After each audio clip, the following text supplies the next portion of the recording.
నారాయణపేట జిల్లా కేంద్రం నుండి మెడికల్ కాలేజీకి ఏరియా ఆసుపత్రిని తరలించడాన్ని నిరసిస్తూ జిల్లా కేంద్రంలో బీజేపీ ఆధ్వర్యంలో ఒకరోజు ఆమరణ నిరాహార దీక్షను చేపట్టారు.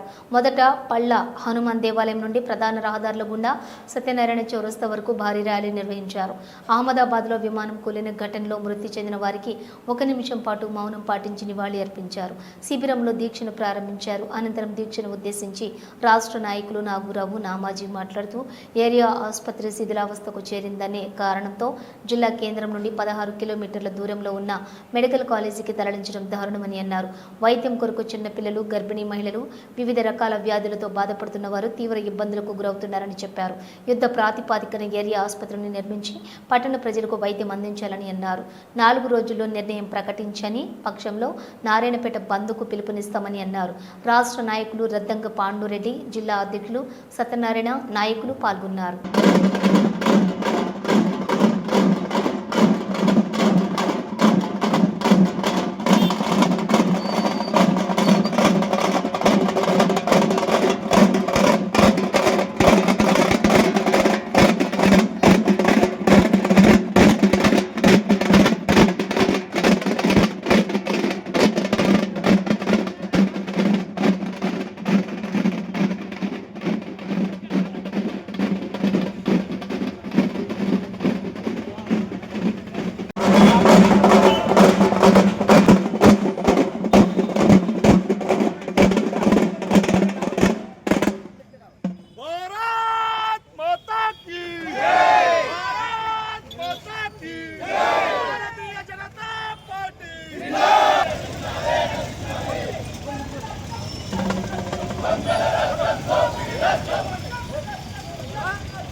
జిల్లా శాఖ ఆధ్వర్యంలో చేపడుతున్నటువంటి 24 గంటల దీక్ష కార్యక్రమానికి ప్రజలందరూ కూడా పెద్ద ఎత్తున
అదేవిధంగా జిల్లా అధ్యక్షులు అందరం కూడా కరతాళ ధ్వనులకే చెప్పబోతున్న వారికి దీక్షను ప్రారంభించాల్సిందిగా కోరుతున్నాం. ప్రారంభిస్తారు కాబట్టి మనం పడుతున్నటువంటి దీక్షలో పాల్గొన్నటువంటి పెద్దలందరికీ స్వాగతాన్ని ఉద్దేశించి మాట్లాడవలసిందిగా కోరుతున్నాం. మాతాకి మండల అధ్యక్షులంతా కూడా వేదికపైకి రావాల్సిందిగా మనవి చేస్తున్నాం. దీక్ష మనం ఇప్పుడు ప్రారంభించుకున్నాం. ఈ దీక్షలో అఫీషియల్ ఇది అన్అఫీషియల్ కాదు. 13 రోజులైంది షిఫ్ట్ చేసింది ఇక్కడ దవాఖాన. 4 ఆపరేషన్లు కూడా కాలే. అతి లేదు గతి లేదడా. మరి నేను అడుగుతున్నా, ఈ 13 రోజుల్లో 200 మంది ఒక్కొక్క ఆయన 50,000 రూపాయలు ఖర్చు పెట్టి మైగ్రేట్ హైదరాబాద్ పోయి ఆపరేషన్ చేసుకొని వస్తున్నారు. మీ ఎమ్మెల్యేకు కలెక్టర్కు ఉసురు ముట్టగా అని చెప్పి నేను మనవి చేస్తున్నా.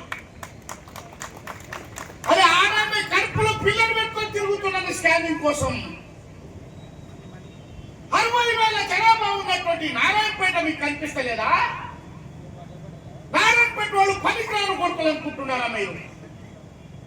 బాధ కలుగుతుంది. చిన్న దెబ్బ తగిలితే వాడు 600 రూపాయలు పెట్టుకొని ఆటోలు ఆడికి పోయి వచ్చి 6 రూపాయల గోళీలు తీసుకొని రావాలి. ఇది డాక్టర్ ఉన్న ఎమ్మెల్యే చేస్తున్న సాయం. మనం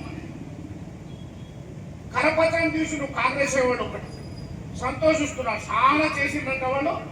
ప్రతిపక్షాలతో సర్యశక్తులు అన్ని చేసుడు మంచిదేనా నాయనా? నేను అడుగుతున్నా, మీ ఎమ్మెల్యే చక్కగా ఉంటే అగ్రికల్చర్ పాలిటెక్నిక్ కాలేజీ పాలెం వెళ్ళిపోతుంది.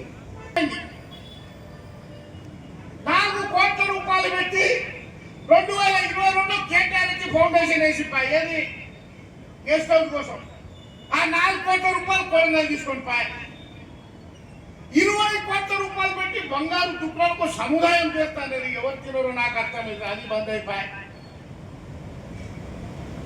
ఇక్కడ పక్కన దీంట్లో స్టేడియం చేస్తాం. పిల్లల కడుపుని జోర్దార్ 4.5 కోట్ల రూపాయలు శాంక్షన్.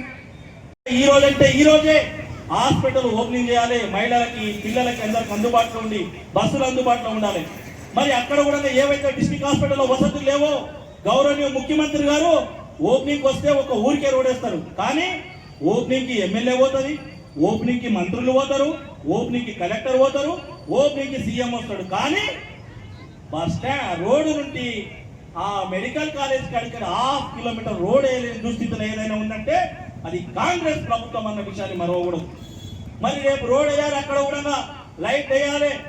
మరి రోడ్ దగ్గర నుండి బస్ స్టాండ్ వరకు కూడా మెడికల్ హాస్పిటల్ వరకు కూడా ఎలక్ట్రికల్ వెహికల్స్ కూడా అందుబాటులో ఉంచి అక్కడ దిగిన పేషెంట్లని వాళ్ళ ఎంబడి వచ్చిన వాళ్ళందరూ కూడా ఆ రోడ్డు నుండి హాస్పిటల్ వరకు తీసుకుపోయే వాహన సౌకర్యాలు కూడా కల్పించాలని డిమాండ్ చేస్తున్నాం.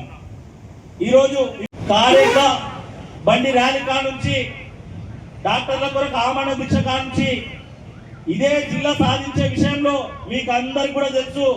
అప్పటి అధికార పార్టీ ఎమ్మెల్యే అధికారం ఉంది వాళ్ళ చేయలే పోలీసులు శాసిస్తే కనుసైగా చేసే శాస్త్రిలో ఉన్న కూడా జిల్లా కొరకి వెనక తిరగకుండా ఎక్కడ అటాక్ చేయాలో అక్కడ అటాక్ చేసిన చరిత్ర భారతీయ జనతా పార్టీ. ఎమ్మెల్యే అని బెదరలేదు, అధికార పార్టీ అని బెదరలేదు. మమ్మల్ని స్టేషన్లో తీసుకుపోయి కొట్టుడు కొడితే మామూలు కొట్టలేదు, కొడితే నెత్తి మీద కొడితే కట్టెలిరిగినే తప్ప మేమెక్కడ కూడా జంకలేదు, వినోద్ వీపుడు వాసనే తప్ప మేము బెదరలేదు. ఇది భారతీయ జనతా పార్టీకి చరిత్ర అని మీరు విషయం తెలుసుకోవాలి. మేము ఇంకా మొదలు పెట్టలేదు, ఆట షురూ చేయలేదు. సహృదయంతో నారాయణపేట అభివృద్ధి కొరకి మీరందరూ కూడా సహకరించాలని ఈ రోజు వేడుకుంటున్నాం. పోయిన కాలేజీలు తిరిగి రావాలంటే భారతీయ జనతా పార్టీ నాయకులు ఇదే కాన్స్టిట్యున్సీలు ఇదే ఊర్లో ఉండి ఇదే ఊర్లో పెరిగి ఇదే ఊర్లో సచ్చేటోళ్ళు కాబట్టి ఈ ఊరు ఎట్లయితే బాగాని ఆలోచించడానికి అఖిలపక్షం పిలిచిన చరిత్ర ఈ భారతీయ జనతా పార్టీ చరిత్ర. ఇప్పుడు కూడా కాంగ్రెస్ సోదరులకి గౌరవనీయ చిట్లపాటి పన్నికమ్మ గారికి కూడా మేము విన్నవించుకుంటున్నాం. మీరు దయచేసి మీరు కూడా అఖిలపక్షాన్ని పిలువండి. ఏరియా ఆసుపత్రిని మా డిమాండ్ ఒకటే, ఏరియా ఆసుపత్రిని యుద్ధ ప్రాతిపాదికన రాత్రి పగులని తేడా లేకుండా నిర్మించి తొందరలోనే చేయాలి.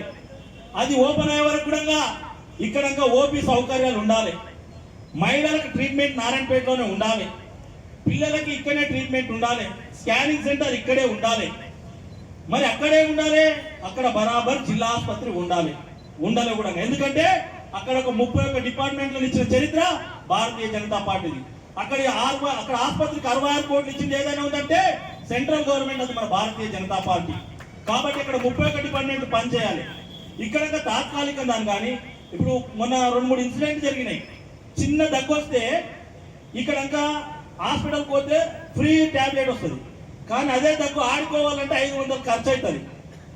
మొన్న నేను నాగరావు ఉన్న పెద్దల హాస్పిటల్ పోతే ఒక గర్భిణిని ఆ మెయిన్ రోడ్ ఉంది కదా హాస్పిటల్ ఆ బస్సు అక్కడ దించిపోతే గర్భిణిని ఒక ముసలామె పట్టుకొని నడుచుకుంటూ పోతుంది. చూసి ఎంత బాధ అనిపించిందంటే అరే మరి హాస్పిటల్కి ఇక్కడ నుంచి అక్కడికి ఏం పెట్టిండ్రు? మీరు అందరు కూడా గుర్తుపెట్టుకోవాలి.